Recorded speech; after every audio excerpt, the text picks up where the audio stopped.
के सभी विद्यार्थियों को मेरा प्यारा सा नमस्कार। और आज हम फिर से इंग्लिश कोर के लगभग 40 इम्पोर्टेंट क्वेश्चन का डिस्कस हम लोग करने वाले हैं। हाँ, ये चीज़ मालूम है कि आप लोग का 30 ही पूछा जाएगा, लेकिन ज़्यादा से ज़्यादा क्वेश्चन का डिस्कशन हम लोग करेंगे ताकि एग्ज़ाम हॉल में हमें किसी भी प्रकार का प्रेशर का सामना ना करना पड़े। तो चलिए देखते हैं पहला क्वेश्चन क्या कहता है कि notice in school and college sir contain certain announcement for. और स्कूल और कॉलेज में नोटिस किसके लिए निकाला जाता है? सिंपल सा है, स्टूडेंट के लिए। तो तीसरा ऑप्शन क्या हो जाएगा? सही। आगे बढ़ते हैं क्वेश्चन नंबर 2 की ओर। कहता है कि notice issued by government generally appears in, यानी कहता है सरकार जब नोटिस निकालती है तो क्या वो हमारे घर ला करके देती है? नहीं, सरकार का नोटिस अक्सर कहाँ देखने को मिलता है? हमें न्यूज़पेपर में। यानी सरकार जब भी नोटिस निकालेगी तो न्यूज़पेपर में। ठीक है, तो 2 का ऑप्शन 1 सही हो जाएगा। तीसरा क्वेश्चन ये रहा हमारे सामने। क्या कहता है कि letters to the editor are written for, कि एडिटर लेटर हम लोग किसके लिए लिखते हैं? तो न्यूज़पेपर के लिए। 3 का 1 सही हो जाएगा। अब हम लोग आते हैं 4 नंबर क्वेश्चन। क्या कहता है कि ये फॉर्मल लेटर स्टार्ट विथ, कि ये फॉर्मल लेटर जो होता है वो किससे स्टार्ट होता है? सेंडर्स एड्रेस, यानी भेजने वाले पता के साथ। जो हम लोग ये मान लीजिए हमारा फॉर्मेट है, तो इस जगह पर जो लिखते हैं हम लोग यहाँ सबसे पहले भेजने वालों को पता लिखते हैं, सेंडर्स एड्रेस लिखते हैं। तो हो जाएगा हमारा 4 का 2 नंबर सही। 5 नंबर क्वेश्चन देखिए क्या कहता है कि वी शुड नॉट इंक्लूड खाली जगह इन रिपोर्ट राइटिंग। तो इसमें अपना पर्सनल कमेंट नहीं दे सकते हैं। रिपोर्ट जो वास्तविक घटना हुआ है उस घटना के बारे में आपको बताना है और कोई अतिरिक्त कमेंट देने की ज़रूरत नहीं है। यानी अपने विचार को यहाँ आप घुसेड़ नहीं सकते हैं सर। तो 5 का 1 नंबर सही हो जाएगा। अब कहता है 6 नंबर की which one is a component of article writing, यानी आर्टिकल राइटिंग का कंपोनेंट इनमें से कौन है? तो ग्रीटिंग द ऑडियंस नहीं, सिचुएशन नहीं, थिंकिंग ऑफ ऑडियंस नहीं। सही आंसर हो जाएगा हेडिंग और टाइटल, यानी 6 का 3। अगला क्वेश्चन देखिए 7 नंबर तो आ गया पैसेज। पैसेज किस फटाक से देखिए, इनमें 2 से 3 चीज़ आप लोगों को याद रखनी है कि ये जो 4 लाइन है ये किस कविता के हैं और इसके कवि कौन है सर, ये दिमाग में रखना है। क्या कहता है कि fisherman in cold sea and would not harm whales and the man gathering salt would look at his heart. ये कीपिंग क्वाइट कविता से है। कहाँ से है सर? कीपिंग क्वाइट, याद रखेंगे। और इसके लेखक कौन होते हैं आपके? Pablo Neruda. तो आगे बढ़िए यार, पहला क्वेश्चन देखिए क्या कहता है कि who is the poet of the given extract from. आ गया ना? यानी ये जो ऊपर 4 लाइन हम लोग पढ़े ये किस कविता से ली गई है? नहीं, क्या कहा कि who is the poet of this given line, यानी ये जो लाइन ऊपर लिया गया है इन लाइन का पोएट कौन है, मतलब कवि कौन है? तो अभी जस्ट बताया आप लोगों को कि उसके कौन थे? पेब्लो नेरूदा थे। 7 का ऑप्शन 1 सही हो जाएगा। आगे देखिए क्वेश्चन नंबर कितना? 8। कितना देखेंगे सर हम लोग? क्वेश्चन नंबर 8 देखते हैं क्या कहता है कि what does the poet expect to fisherman do so, यानी पोएट के अकॉर्डिंग फिशरमैन को क्या करने के लिए वो उम्मीद जता रहे हैं सर? तो not to harm the whales, यानी जो पानी में वेल्स है, मछलियां हैं, जो बड़ी बड़ी मछलियां, वेल्स मछली है, वो मछुआरे कौन? फिशरमैन उसे किसी भी प्रकार का तकलीफ नहीं पहुंचाएंगे। तो 8 का 1 सही हो जाएगा। 9 नंबर क्वेश्चन देखिए क्या कहता है कि the man gathering salt would look at this, यानी वो अपना जख्मी हाथ को देखेगा। 9 नंबर क्या करेगा? 2 नंबर आंसर हो जाएगा कि जो नमक जमा करने वाले लोग होते हैं जब कीपिंग क्वालिटी का माहौल बनाया जाएगा तो वे क्या करेंगे? अपने हर हैंड देखेंगे, यानी जख्मी हाथ देखेंगे सर। तो ये 3 क्वेश्चन उसी कविता से लिया गया था, याद रखेंगे आप लोग। कविता को भी ध्यान में रखेंगे, उसके कवि को भी ध्यान में रखेंगे यार, ये कहाँ से लिया गया उसे भी ध्यान में रखेंगे। 10 नंबर क्या कहता है sir, the person in the car beside the poets was, कि सर कार में कवित्री के बगल में कौन बैठी हुई थी। तो 10 नंबर का हो जाएगा 4 नंबर हर मदर। ये कविता है सर माई मदर एट 66। तो जब घर से कार में लेखिका जा रही थी कोचीन एयरपोर्ट तो उसके बगल में उसकी माँ ही बैठी हुई थी, तो हर मदर हो जाएगा। 11वां नंबर क्वेश्चन देखिए क्या कहता है कि what kind of look do the faces and hair of the children give, यानी 11वां नंबर का आंसर क्या हो जाएगा कि एक जो है सर कि what kind of look do the faces and hair of the children give, कि बच्चे जो है किस प्रकार की सर अपनी जो छवि होता है उसे निहारने की कोशिश करते हैं। यहाँ देखो आपको दिया गया है कि रिच एंड ब्यूटीफुल फेसेस नहीं, ब्राइट एंड एंड नहीं, हेल्दी एंड अपीयरेंस नहीं, pale face scattered and undone hair, बिल्कुल ये दैट इज क्या हो जाएगा सही सर, यानी ऑप्शन 4, यानी एक मुरझाए हुए चेहरे, स्कैटर्ड एंड अनडन हेयर, की बिना बनाए हुए छितराए बाल, ऐसे ही तो सर होते हैं।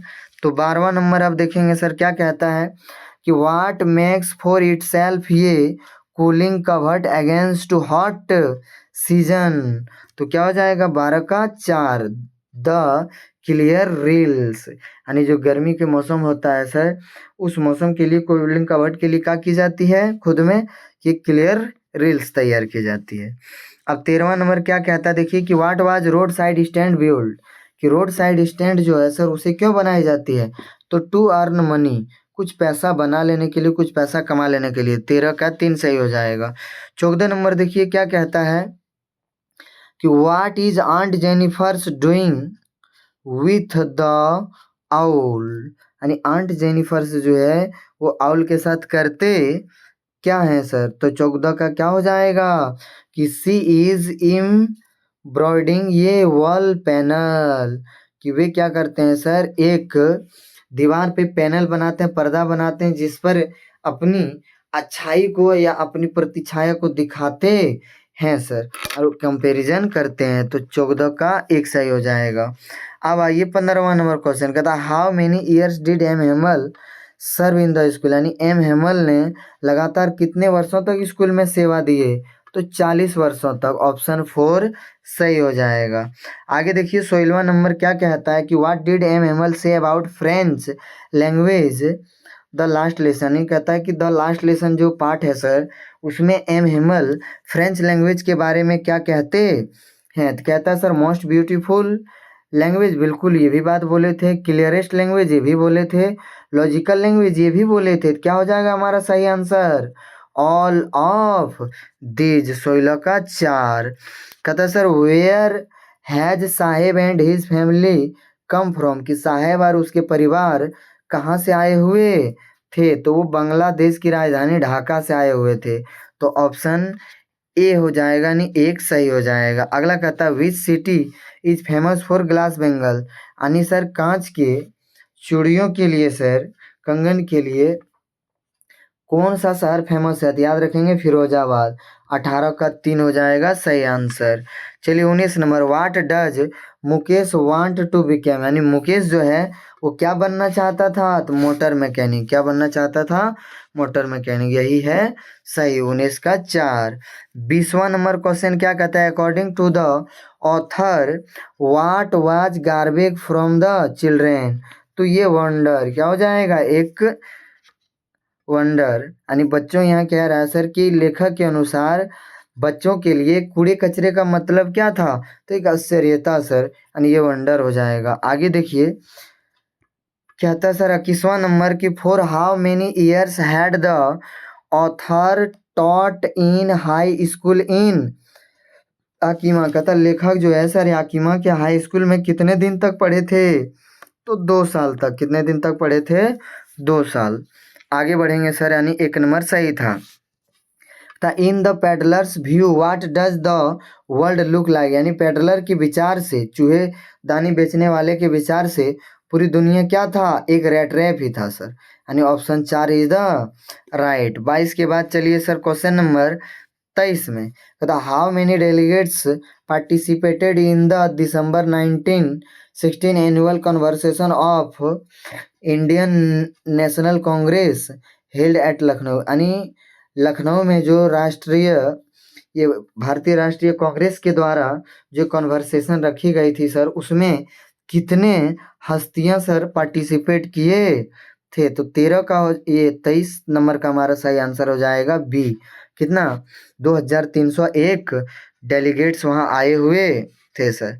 कहता sir which game did the peddler and the old man play. यानी जो पेडलर थे सर, चूहेदानी बेचने वाले, और वो बूढ़ा व्यक्ति जिसने उसे अपने घर में रखा, वे दोनों रात को क्या खेल रहे थे? तो मजोलीज। क्या खेल रहे थे? मजोली। 24 का बी सही था। 25 नंबर क्वेश्चन देखिए क्या कहता है कि pancakes was the brand name of. याद रखेंगे पैनकेक जो है ना, ये किस चीज का नेम है? तो मेकअप ब्रांड का। तो मेकअप ब्रांड तो यहाँ नहीं है, तो मेकअप मटेरियल ही है, तो वही हो जाएगा हमारा सही, यानी 25 का 2 सही है। आगे बढ़िए सर, क्या कहता है कि who has written the novel of the rose. तो 26 का हो जाएगा सर एम्बर्टो इको। यानी sir name of the rose जो नॉवेल है सर, द रोज नॉवेल किसके द्वारा लिखा गया था?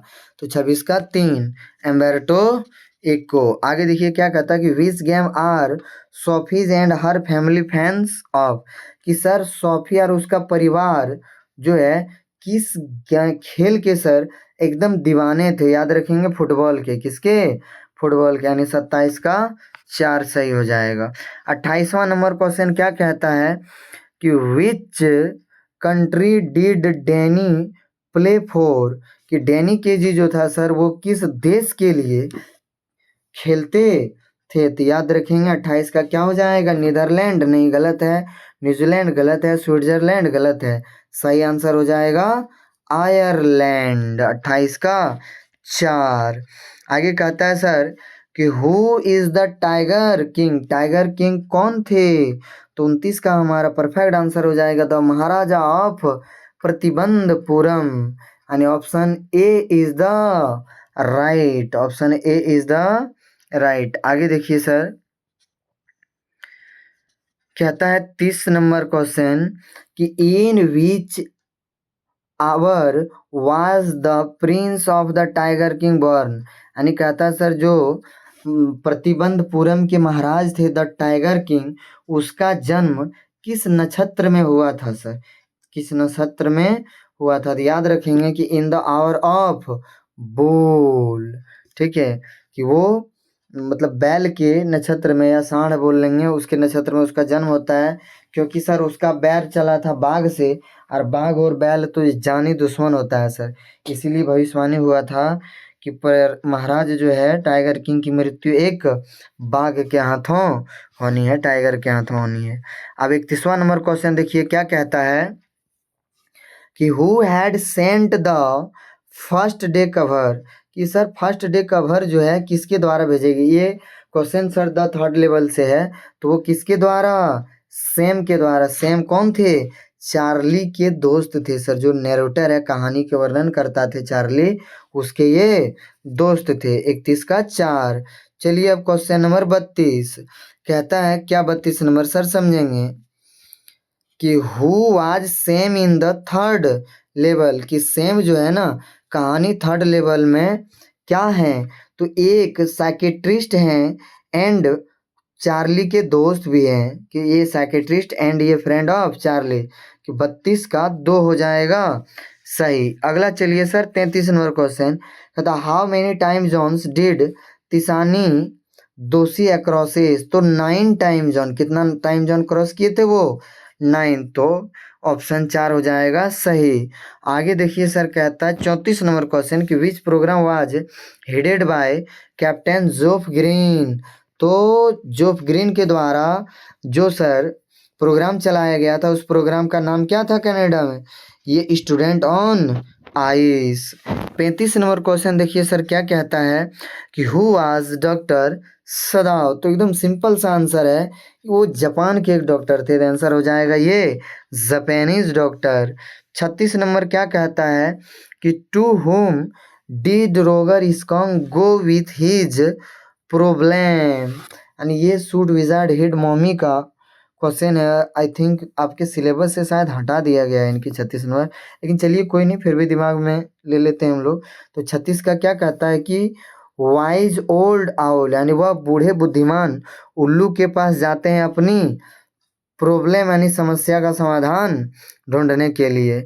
आगे सर कहता है 36 के बाद 37 नंबर क्वेश्चन कि वेयर डिड रोगर skunk find the rest 3 pennies, यानी उसका जो 3 स्तरीय प्रावधान जो दिया गया था अपनी सारी समस्या को दूर करने के लिए, उसे उसने कहाँ से ढूंढ लिया? तो 37 का ऑप्शन हो जाएगा 4, फ्रॉम ये मैजिक वेल, यानी एक जादुई कुएं से। चलिए 38 नंबर क्वेश्चन क्या कहता है कि हाउ ओल्ड इज डैरी। तो डैरी जो है कितने साल के? 14 ईयर्स के थे, 14 साल के थे। तो 38 के बाद सर ये 39वां नंबर क्वेश्चन क्या कहता है कि what did mister lamb make of apples. And mister lamb जो है ना, वो अपने बगानों के बगीचों के एप्पल्स से क्या बनाते थे? तो याद रखेंगे जेली बनाते थे। क्या बनाते थे? जेली। 39 का 3 नंबर। और ये रहा आज के आप लोगों के लिए 40वां प्रश्न। तो कहता है हु वाज अन्ना, कि अन्ना कौन थे? तो सिंपल सा आंसर है सर कि अन्ना जो है ना वो बामा के बड़े भाई थे। तो कहता बामाज फ्रेंड, नहीं, गलत है। कहता बामाज फादर, ये भी गलत है। बामाज अंकल, ये भी गलत है। बामाज एल्डर ब्रदर, ये है सही। तो चलिए मात्र 16 मिनट में हम लोग आज 40 क्वेश्चन को टारगेट कर लिए हैं। आप लोग कमेंट बॉक्स में जरूर कमेंट करके बताइए कि इन 40 में से आपका कितना प्रश्न सही हुआ, और आप लोग बेटर ढंग से सारे प्रश्नों को नोट करेंगे और अच्छे से पढ़ेंगे, क्योंकि ऑब्जेक्टिव अगर लगातार ये सीरीज एग्जाम तक पहुंचा दिए तो इससे बाहर आपको कुछ भी सोचने की जरूरत नहीं पड़ेगी।